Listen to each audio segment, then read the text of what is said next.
It was just another boring afternoon routine patrol for Officer Daniels and Mitchell, where they decided to chat with their colleagues.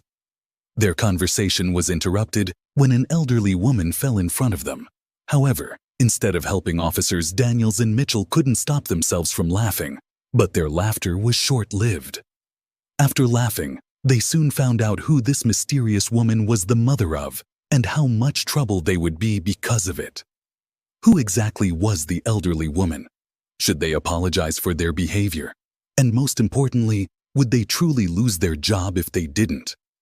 Before we dive in, don't forget to hit the like button and subscribe if you haven't already. Also, ring the notification bell to ensure you never miss out on our latest stories. When Officer Daniels and Michelle first joined the police force, they were eager young recruits ready to uphold the law and serve their city. However, that changed as their valor and honor had dulled into the men. They were now men who would laugh at a woman falling instead of helping her.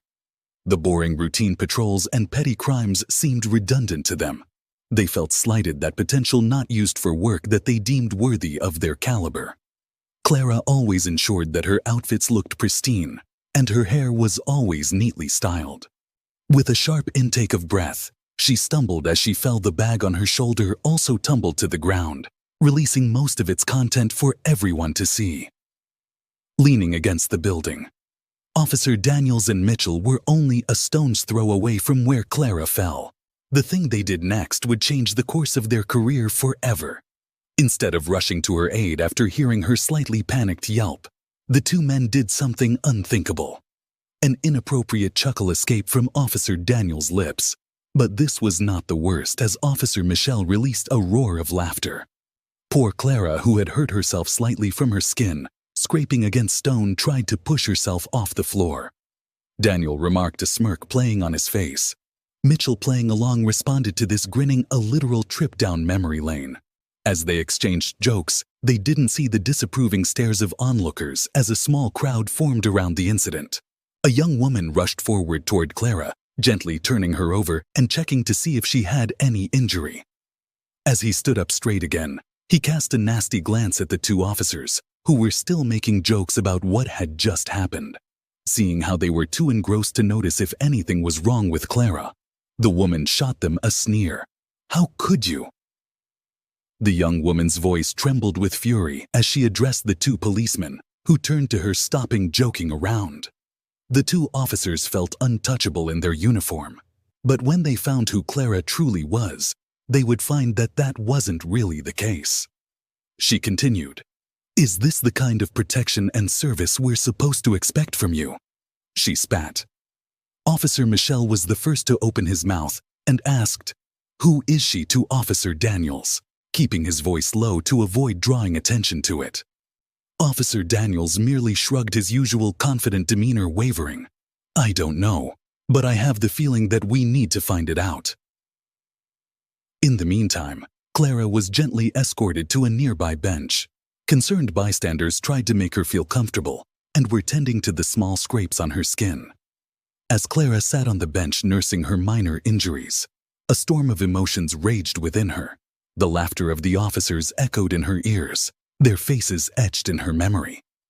Over the years, she had noticed the dwindling number of officers patrolling the streets. The city was growing, and with it came new challenges. Crime rates were on the rise, and the police force seemed stretched thin. She understood the pressures they were under, the long hours and the thankless tasks. By the next morning, the incident had become the talk of the town. Coffee shops, grocery stores, and street corners buzzed with hushed conversations. As days turned into weeks, the initial shock of the incident gave way to a growing discontent. The community's trust in the police force, once unshakable, began to wane. Parents cautioned their children to be wary, and elderly residents like Clara felt a pang of unease at the sight of a police car. The city had a rich history of revering its officers. They were seen as heroes, protectors of the peace, and upholders of justice. The city mourned the loss of its once pristine image of the police force, yearning for a time when officers were symbols of hope and trust. When Officers Daniels and Mitchell stepped into the precinct the next day, the atmosphere was noticeably different. The usual morning banter was absent, replaced by a heavy silence. As they made their way to their desks, they could feel the weight of many eyes upon them. The usual nods of acknowledgement were missing, and in their place were cold, distant stares. As the day wore on, it became clear that Daniels and Mitchell had been branded this shameful duo of the precinct. Their actions had not only embarrassed themselves, but it also cast a shadow over the entire department. The weight of the situation pressed heavily on Daniels and Mitchell. Their earlier indifference had transformed into annoying anxiety. Back at their desks, Officers Daniels and Mitchell immediately booted up their computers. They accessed the city's database, hoping to find any information on Clara. Despite their exhaustive efforts, Clara's identity remained elusive. She was like a ghost present in their memories, but absent from all records. Exhausted and on the verge of giving up, Daniels decided to take a break and wandered into the precinct's archives. Amidst the dusty shelves and old case files, a yellow newspaper caught his eye. Curiosity piqued, and he began to skim through it. As he flipped the pages, an article grabbed his attention. The headline hinted at a significant event from years ago, and as he read on, he realized he might have stumbled upon a crucial piece of the puzzle. Hastily, Daniels rushed back to their shared desk, the old newspaper clutched tightly in his hand. "Michelle, you need to see this." The article detailed a community event from decades ago, celebrating the resilience and spirit of the city's residents. It spoke of notable figures, philanthropists, and everyday heroes. But what caught the officer's attention was a mention of a woman named Clara, who had played a pivotal role in a community project. The details matched Clara's description, and the timeline seemed to fit. Beside the article was an old black and white photograph. It showcased a group of people, but one face stood out. A younger Clara, her eyes sparkling with determination and kindness, looked back at them. They had inadvertently discovered a piece of her past, a chapter of her life that had been immortalized in print. They had ridiculed a woman who had once been celebrated in the very city they vowed to protect. The guilt was overwhelming. They had to make amends not just for their sake, but for Clara's and the legacy she represented. The officers began to plan their approach. They would visit Clara, face their mistake head-on, and offer a heartfelt apology.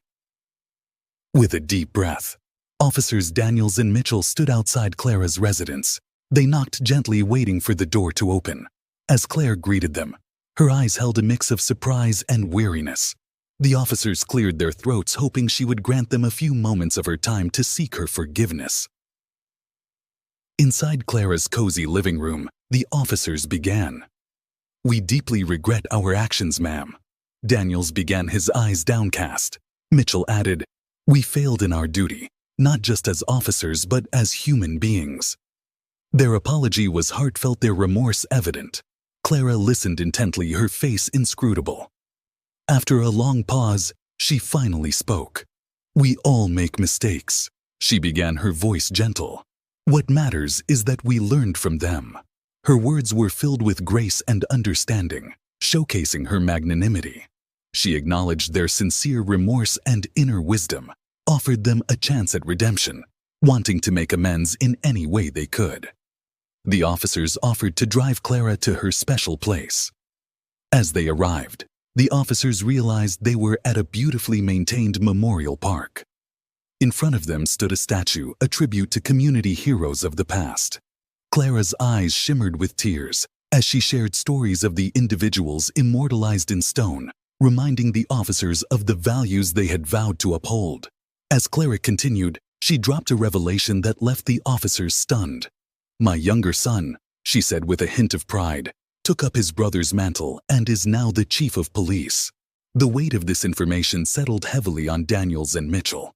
They had laughed at the mother of their leader, a woman who had given so much to the city and its police force.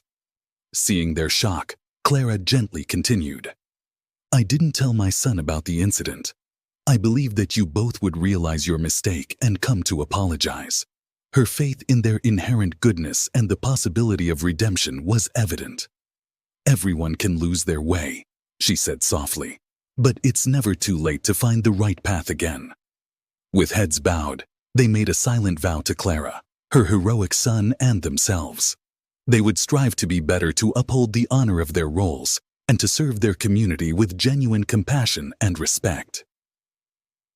As days turned into weeks, the community began to notice the change in officers Daniels and Mitchell. Their genuine efforts to make amends and their dedication to their roles slowly began to rebuild the trust that had been broken. The story of officers Daniels and Mitchell became a beacon of hope for the city. The tale was a reminder that it's never too late to right one's wrongs and find one's way back to honor.